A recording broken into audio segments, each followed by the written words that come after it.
Olá, boa noite. Você vai ver no Brasil TV de hoje. A inflação volta a disparar com o aumento do preço dos combustíveis. André Coelho. Cecília, esse foi o pior resultado para o mês de março desde 1994, antes da implantação do Plano Real. Os detalhes daqui a pouco aqui no Brasil TV. Uma operação da polícia termina com 3 mortos em Sergipe. Tâmara Oliveira. Cecília, 3 homens morreram na operação policial que foi realizada para desarticular um grupo que ameaçava fazendeiros. Daqui a pouco detalhes, aqui no Brasil TV. Homens trocam tiros dentro de um restaurante no Paraná. Amanda Menezes. Cecília, uma pessoa morreu e outras 2 ficaram feridas no tiroteio. Segundo a polícia, pelo menos 10 tiros foram disparados. Daqui a pouco eu volto com todas as informações. A polícia prende um homem por importunação sexual no Tocantins. Ana Paula Reban. Oi, Cecília. Esse homem andava de moto pela cidade e atacava as mulheres que estivessem andando sozinhas. Daqui a pouco eu volto para contar mais detalhes desse caso. A polícia capixaba tenta descobrir quem jogou uma cachorrinha pela janela de um carro. Thales Rodrigues. Cecília, o caso de maus tratos aconteceu em Presidente Kennedy e, felizmente, a cadela está bem. Daqui a pouco eu volto com os detalhes aqui no Brasil TV. Um acidente entre 2 caminhões deixa um morto e um ferido no sertão de Alagoas. Clara Cataldo. Cecília, dentro de um dos caminhões estava um homem que pegou carona para o enterro da mãe e acabou morrendo no acidente. Daqui a pouco eu volto com os detalhes aqui no Brasil TV. Chove sem parar há mais de um mês no Ceará. Brenda Albuquerque. Cecília, os temporais que atingiram o Ceará deixaram cidades completamente isoladas. Daqui a pouco eu trago todos os detalhes no Brasil TV. O aumento de casos de dengue acende o alerta em vários estados. Lenise Slavski e Marcos Ribeiro. Cecília, desde o começo do ano já são 5 mortes por dengue aqui no Rio Grande do Sul. Daqui a pouco eu volto com mais detalhes aqui no Brasil TV.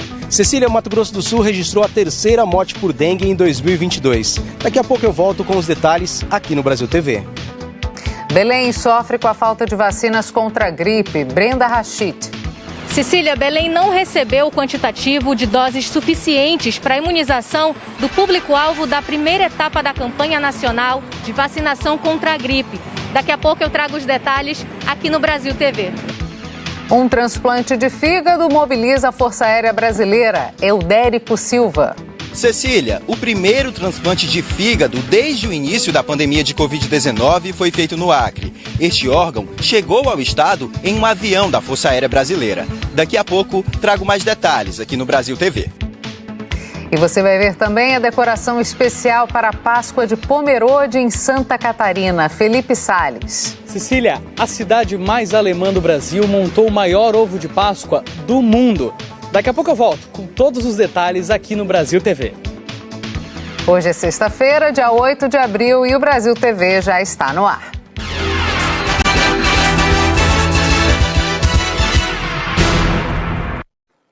Bom, Brasil TV começa falando do aumento dos preços. A inflação oficial do Brasil atingiu em março o maior patamar para o mês desde o Plano Real, em 1994. O André Coelho tem os números. Olá, Cecília. Olá, amigos do Brasil TV. O resultado da inflação agora em março foi o pior para um mês desde 1994, antes mesmo da implantação do Plano Real. Foi um avanço de 1,62%, bem acima do que o mercado esperava. O indicador acumula uma alta de 3,20% no ano e de 11,30% em 12 meses, bem acima da meta do governo. Como era previsto, os custos de transporte e alimentação puxaram a inflação do mês. No caso dos transportes, a vilã foi a alta dos preços dos combustíveis. Só a gasolina subiu quase 7%. Além de encher o tanque, outro sufoco é encher o carrinho. Entre as maiores altas nos preços dos alimentos estão o tomate, a cenoura, o leite longa-vida, o óleo de soja, as frutas e o pão francês. Muitos alimentos, segundo o IBGE, sofreram bastante os impactos climáticos e também a alta no preço do frete. Os gastos com habitação também subiram, principalmente por causa da alta na conta de luz e também no botijão de gás, ou seja, o orçamento familiar do brasileiro cada vez mais apertado. Volto com você, Cecília. E a Justiça decidiu que a greve dos professores de Teresina é ilegal. Aniele Brandão. Oi, Cecília. O Tribunal de Justiça decretou a ilegalidade da greve dos professores da Rede Municipal de Ensino aqui em Teresina. A decisão foi do desembargador Altomário José Lustosa Torres e foi proferida hoje, na sexta-feira, no dia 8. Os professores estão em greve desde o dia 7 de fevereiro. Eles querem que a Prefeitura cumpra a lei do piso nacional, que estipulou um aumento de 33,23% para a categoria. A Câmara de Teresina aprovou um aumento de 16%, que foi sancionado pelo prefeito Dr. Pessoa no dia 25 de fevereiro. O sindicato informou que não foi notificado sobre essa decisão e que a greve continua. A Prefeitura de Teresina disse que vai aguardar o cumprimento da decisão judicial por parte do Sindicerme. Cecília. Um tiroteio dentro de um restaurante terminou com 3 baleados na região metropolitana de Curitiba. Quem tem os detalhes é a Amanda Menezes. Oi, Cecília. O crime foi em um restaurante movimentado aqui de São José dos Pinhais, na região metropolitana de Curitiba. Segundo a polícia, 2 homens que já tinham uma briga antiga se encontraram por um acaso no restaurante ontem, perto da hora do almoço. As imagens de câmeras de segurança registraram o momento do tiroteio. Um homem de blusa branca se levanta, aponta a arma e atira contra um homem que está de vermelho. Esse homem de vermelho cai, mas também saca a arma e atira. Nesse tiroteio, o homem de blusa branca acaba se desequilibrando, cai por cima de clientes, mas consegue se levantar, pula a janela e foge para o outro lado da rua. De acordo com a polícia, o homem chegou a ficar internado, passou por uma cirurgia, mas acabou morrendo no hospital. Tudo isso vai ser investigado no intuito de saber qual foi o motivo, qual era a rixa que eles tinham, qual era o entreveiro anterior que teria motivado esse crime e por que os dois reagiram daquela maneira dentro do restaurante. Outra pessoa ficou ferida, recebeu atendimento médico e já foi liberada. Ela deve ser trazida aqui para a delegacia também para prestar depoimento neste caso. Uma operação da polícia terminou com 3 mortos em Sergipe. A Tâmara Oliveira acompanhou. Olá, Cecília. Os 3 homens morreram em confronto durante a operação que aconteceu esta manhã na cidade de Tomar do Jeru, que fica no sul do estado, na divisa com a Bahia. A operação, que envolveu as polícias militar e civil, foi para desarticular um grupo que ameaçava e extorquia fazendeiros da região. Esse grupo, segundo a polícia, agia com crueldade. Vamos ouvir o que disse o delegado sobre como eles atuavam. Todos os crimes violentos, ameaça, extorsão, lesões também que eles batiam todas as vezes que eles iam lá e os valores que eles pediam não eram entregues, eles eram agredidos por esses indivíduos também. A operação se chamou Marcellum, que em latim significa matadouro, uma referência à economia da região que é forte na pecuária. Armas, droga e dinheiro foram apreendidos pela polícia. 4 pessoas foram presas. Voltamos ao estúdio. Cecília. 2 deputados estaduais do Amapá foram alvo de uma operação da Polícia Federal hoje. Quem acompanhou foi o Kellyson Neves. Os 2 deputados estaduais investigados aqui no Amapá são Charlie Johnny, do PL, e Luciana Gurgel, também do PL, que pediu licença do cargo por motivo de saúde. Os 18 mandados de busca e apreensão foram cumpridos hoje nos endereços dos deputados, de assessores deles e na Assembleia Legislativa do Amapá. Segundo a investigação, funcionários dos gabinetes tinham que repassar boa parte dos salários para os deputados. Em um dos casos, um assessor parlamentar que recebia R$ 8.350 por mês chegou a devolver o valor de R$ 7.400. Os valores desviados com o esquema podem chegar a R$ 7.400.000. Nós procuramos os advogados dos 2 deputados investigados, mas não tivemos resposta. A polícia prendeu um suspeito de matar e enterrar uma adolescente em Rondônia. Vitória Ferreira. Olá para você e para quem está nos assistindo. O suspeito de ter enterrado no quintal da própria casa a adolescente Larissa Vitória, de 17 anos, em Ouro Preto do Oeste, cidade de Rondônia, foi interrogado e confessou o crime. Segundo a Polícia Civil, o suspeito disse ter matado a jovem pela simples vontade de matar. De acordo com o delegado Nick Locatelli, que acompanha esse caso, o suspeito prestou depoimento e deu detalhes de como aconteceu a morte da Larissa. O interrogatório durou mais de 5 horas e tem mais de 10 páginas de transcrição.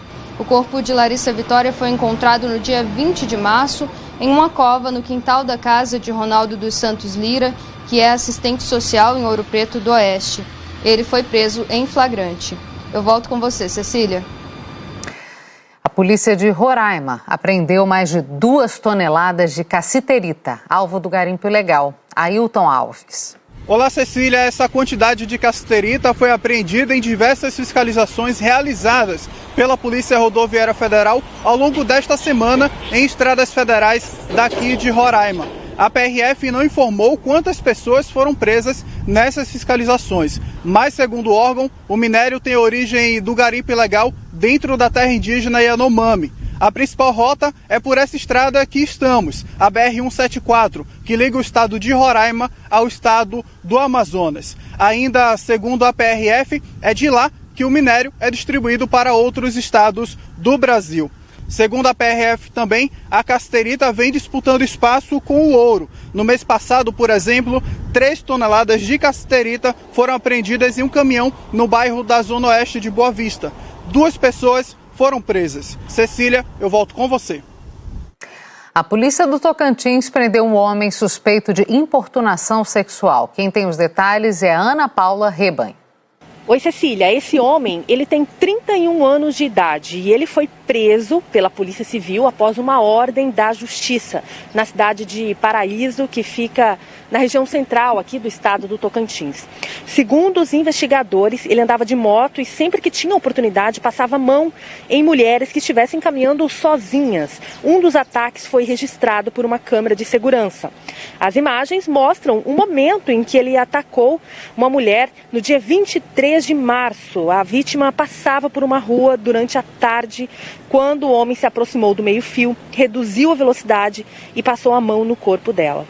Durante a investigação ficou constatado que ele estava praticando os atos há algumas semanas e, não satisfeito em realizar esse contato físico indevido e criminoso, ele ainda xingava as vítimas, proferindo palavras e expressões de baixo calão.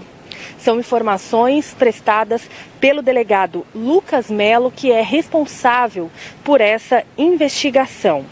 Ele foi levado para a central de atendimento da Polícia Civil da cidade de Paraíso e atualmente ele está na cadeia e vai aguardar o julgamento desse caso absurdo. Cecília. A polícia capixaba tenta descobrir quem jogou uma cachorrinha pela janela de um carro. Thales Rodrigues. Oi, Cecília. A Polícia Civil aqui do Espírito Santo está investigando o caso. Hoje, a mulher apontada como a pessoa responsável por jogar o animal do carro em movimento prestou depoimento na delegacia em Presidente Kennedy. A mulher disse ao delegado que não jogou a cadelinha do carro e que o animal pulou por conta própria. Ela também informou não ser a dona da cadelinha e disse ter encontrado o animal pouco tempo antes. Esse caso aconteceu no último sábado e câmeras de segurança mostram o momento em que a cadela cai na estrada enquanto outros carros passam pelo local. Testemunhas contaram ter imaginado que a cadelinha pulou por conta própria e que os donos voltariam para buscá-la, algo que não aconteceu. Lembrando que a pena para quem maltrata animais pode chegar a 5 anos de prisão com pagamento de multa. O caso continua sendo investigado e nós vamos continuar acompanhando essa história aqui no Espírito Santo. Cecília, eu volto com você no estúdio. Em Manaus, um motorista de aplicativo jogou o carro dentro de um igarapé para fugir de um assalto. Ayrton Gazel tem as informações. O acidente ocorreu por volta das 5h30 da manhã desta sexta-feira, neste ponto da Avenida das Torres, próxima ao bairro Parque 10, na zona centro-sul de Manaus. Pelas informações da polícia, o motorista de aplicativo aceitou a corrida de uma mulher no bairro Compensa, com destino à comunidade Alfredo Nascimento, na zona norte da capital. Quando chegou neste ponto da avenida, ele percebeu que a passageira estava tentando, na verdade, fazer uma casinha para assaltá-lo. E para tentar salvar a própria vida, decidiu causar um acidente. O motorista invadiu essa calçada, arrancou parte do corrimão desta ponte e caiu com o carro no igarapé. Ele foi socorrido por uma equipe do SAMU e levado a uma unidade hospitalar de Manaus. O quadro de saúde dele ainda não foi divulgado e ninguém foi preso até o momento. Agora olha isso, um homem que pegou carona para ir ao velório da mãe morreu num acidente no sertão de Alagoas. A Clara Cataldo conta pra gente. Oi, Cecília, isso mesmo. O acidente entre os dois caminhões aconteceu na BR-423, em Delmiro Gouveia, no sertão de Alagoas. Infelizmente, uma pessoa morreu e outra ficou gravemente ferida. Segundo o Corpo de Bombeiros, a vítima que faleceu era um homem que estava de carona em um dos veículos a caminho do velório da mãe, em Garanhuns, no Agreste de Pernambuco, nesta quinta-feira. O trabalho dos bombeiros para retirá-las durou cerca de 2 horas, porque o passageiro e o motorista de um dos caminhões estavam presos às ferragens. O motorista do outro caminhão não se feriu. Durante o resgate, os militares precisaram da ajuda de pessoas que estavam passando pelo local para ajudar a descarregar o caminhão de sementes, já que a carga estava apertando as vítimas. O motorista do caminhão em estado de choque foi levado pelo SAMU para o Hospital Regional do Alto Sertão. Já o passageiro, ele sofreu fratura na bacia e também foi levado para o mesmo hospital, só que ele não resistiu aos ferimentos e morreu. Eu volto com você aí no estúdio, Cecília. Já tem mais de um mês que não para de chover no Ceará. A Brenda Albuquerque explica. Oi, Cecília. Então, Fortaleza já registra 37 dias consecutivos de chuvas. Desde o dia 3 de março, a capital recebe precipitações. De acordo com a Fundação Cearense de Meteorologia e Recursos Hídricos, a FUNSEMI, as chuvas mais intensas ocorreram a partir do dia 15 de março e atingiram várias regiões do estado. Algumas cidades, inclusive, ficaram isoladas. É o caso do limite entre os municípios de Paracuru e São Gonçalo do Amarante, no litoral oeste do Ceará. Sempre que chove, a água toma de conta da barragem, que é a única passagem disponível entre os municípios, e os moradores ficam completamente ilhados. Segundo a FUNSEMI, essas precipitações são ocasionadas pela zona de convergência intertropical. Voltamos ao estúdio. Um incêndio num supermercado assustou os moradores de Vitória da Conquista, na Bahia. Andressa Amaral foi até lá. Exatamente, Cecília. O fogo começou hoje pela manhã por volta das 8h40 aqui em Vitória da Conquista, no supermercado Atacadão da rede Carrefour. Segundo os funcionários, o incêndio teve início na parte de trás do supermercado, no setor de papel higiênico. O fogo se alastrou de forma muito rápida e, embora o Corpo de Bombeiros tenha mandado 3 viaturas para cá, não foi possível controlar esse incêndio que, como eu disse, atingiu grande parte do local. A cobertura cedeu em vários pontos e, nesse momento, o Corpo de Bombeiros segue tentando apagar esse incêndio. A fumaça está realmente muito alta e pode ser visto de vários pontos da nossa cidade. Tanto a Defesa Civil quanto o Corpo de Bombeiros vai fazer uma inspeção no local para saber o que causou esse incêndio. O supermercado Carrefour informou por meio de nota que hoje pela manhã o incêndio teve início e que o Corpo de Bombeiros foi acionado imediatamente para controlar esse fogo, que estão acompanhando a situação de perto. Disseram ainda que estão dando todo o suporte necessário para os funcionários e que as causas do incêndio ainda são desconhecidas. Volto com você, Cecília. A seguir, você vai ver a decoração especial para a Páscoa de Pomerode, em Santa Catarina.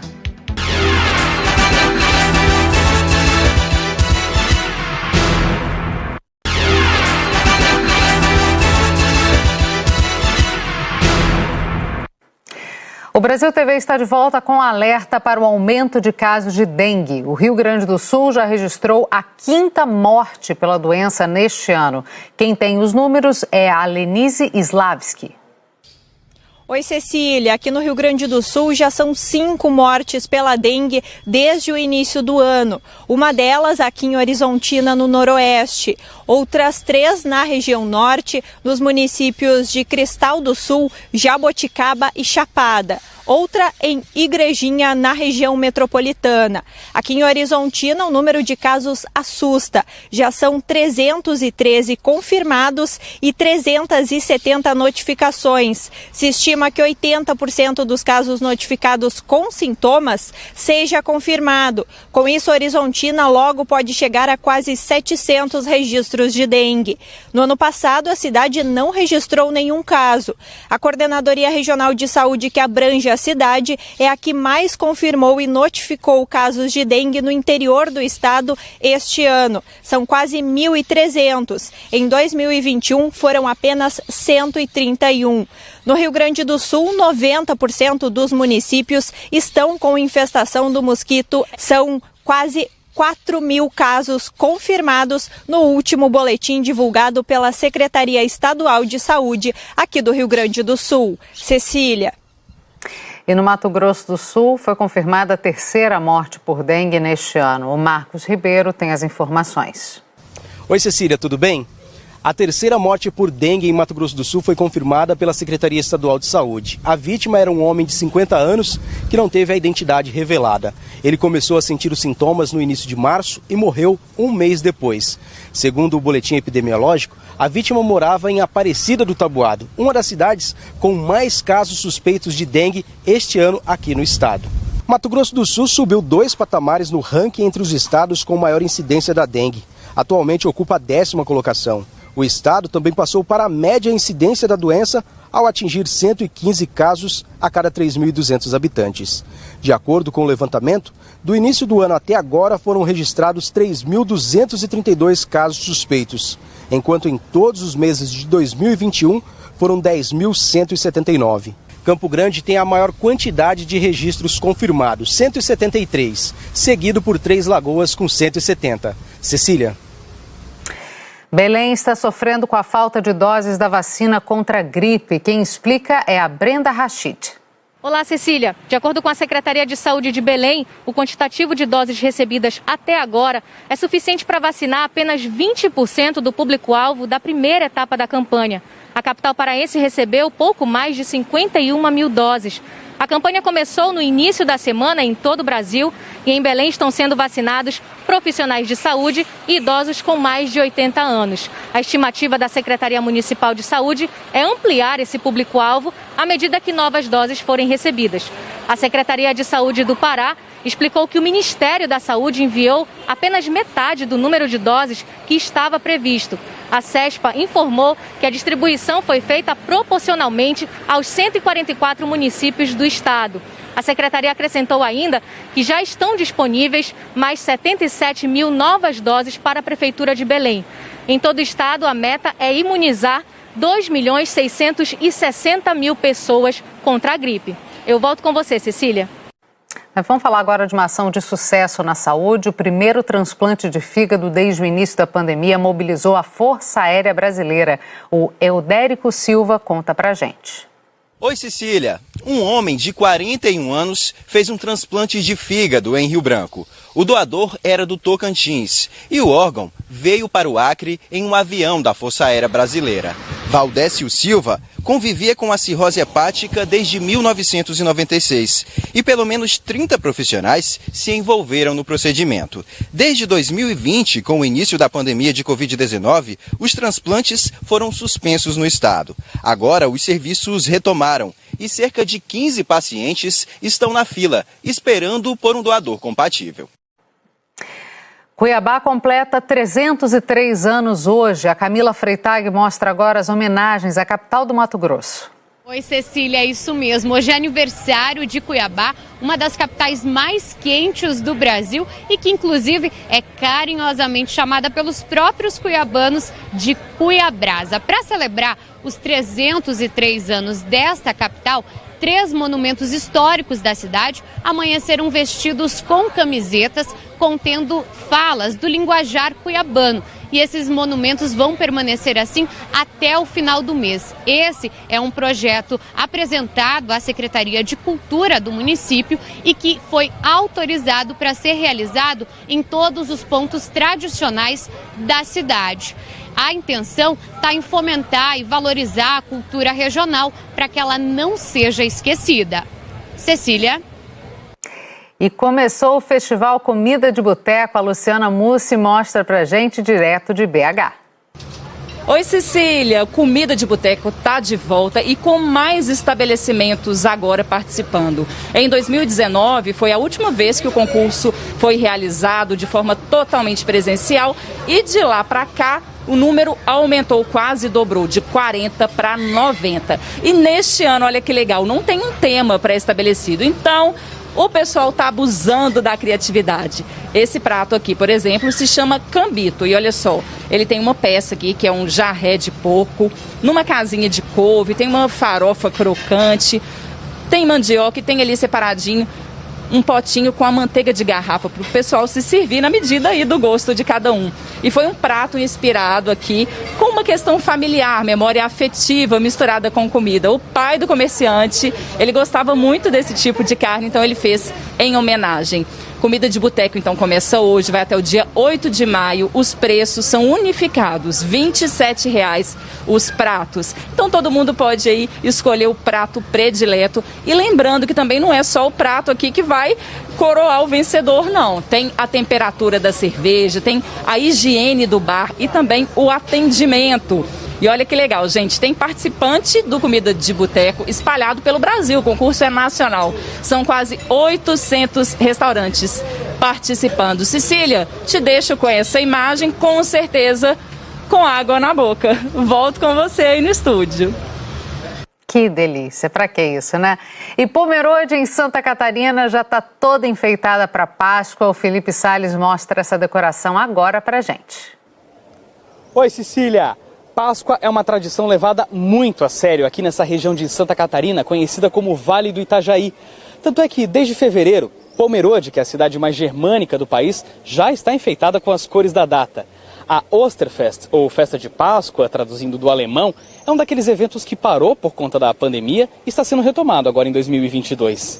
É lá que está a maior árvore de casquinhas naturais de ovo do mundo. E quem atestou isso foi o Livro dos Recordes, que contabilizou mais de 100 mil casquinhas nessa árvore, chamada de Osterbaum.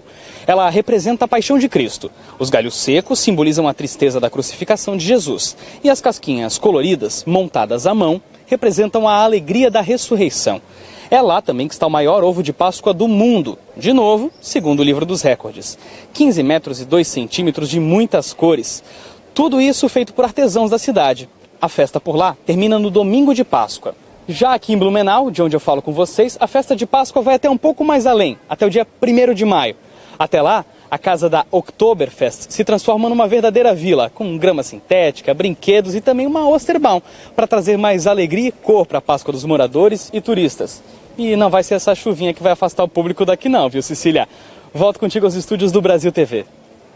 Que aproveitem os catarinenses e todos os visitantes. O Brasil TV fica por aqui. Uma ótima noite a todos e um bom fim de semana.